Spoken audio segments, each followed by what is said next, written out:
Okay, we just got back from a 5-day tour of the Dolomites, and I thought I'd take this opportunity, as it's sunny, to do the video I've been threatening, which is to show the standard camera mounting positions I use on the bike.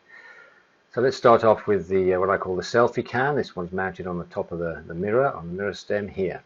It's on as short as angle as possible, one of these double ball socket things to keep it rigid. The USB power comes in from the side and feeds down to the USB ports, which I'll show you in a bit. I've got additional bracing to make this as solid as possible using my cable ties, which I love. You can do so many things with cable ties. It's braced here and braced again here, which pulls it onto the back of the mirror, which makes it incredibly solid. So the only vibration you get with this is when the mirror itself vibrates, and as the mirror doesn't really vibrate very much at all on these Triumphs, that's pretty solid view as well. So that works well.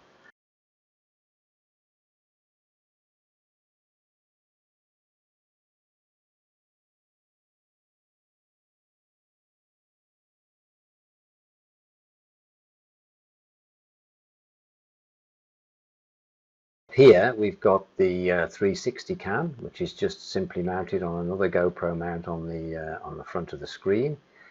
Again, with as shorter kind of a connection between the camera and the mount as possible to keep it as rigid as possible. Security mount down underneath again, this time with one of these string connectors to connect it to the mount above. So if that comes off, the bottom one will catch it. I've got the cable kind of tied in as close as possible with a right angle connector so that it runs in line with the axis of the camera, so the camera doesn't actually see it. Anybody who's used these 360 cameras knows that they take out anything that's directly below the camera. And again, I don't take this mount off, I leave those on permanently, so when I want to remove the camera, I unscrew it from the top here. As you can see, it's very rigid. The only movement you get is from when the screen itself moves. There's no real additional wobble to the camera itself to make that even worse. So in most cases I don't need to do much with that either. It comes out very smooth. The stabilization on those is really good.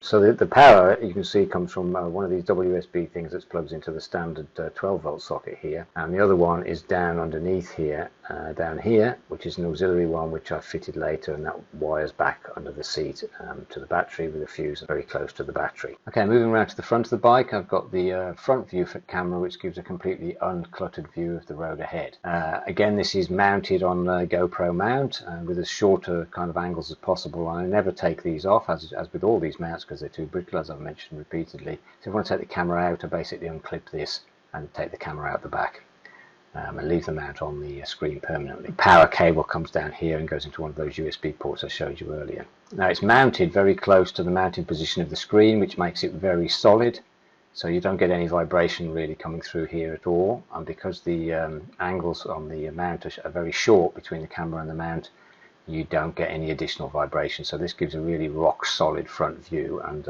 most of the time it doesn't need stabilizing at all. So that works really well. It's hard to find these solid mounting positions on most bikes, on the front anyway. And at the back you can see I've got one of these additional security GoPro tag things, and it's basically cable tied onto the mount underneath, so if it falls off, that will save it. Having said that, I've never had any of these mounts fall off, because the pressure is actually pushing it back onto the bike anyway.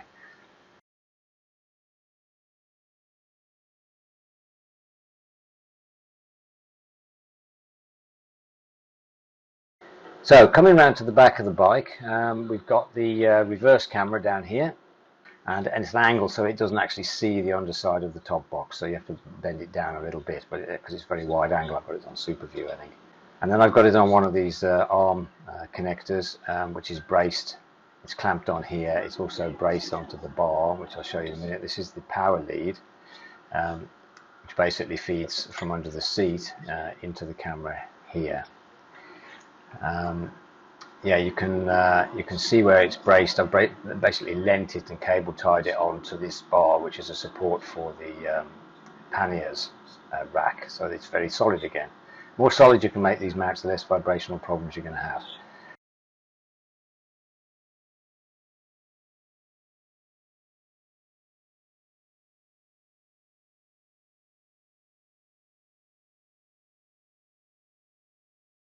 And the power lead from this, USB lead from this, leads up along again one of the support bars for the panniers, and it feeds in under the seat up here, which we'll have a look at inside a little bit later on.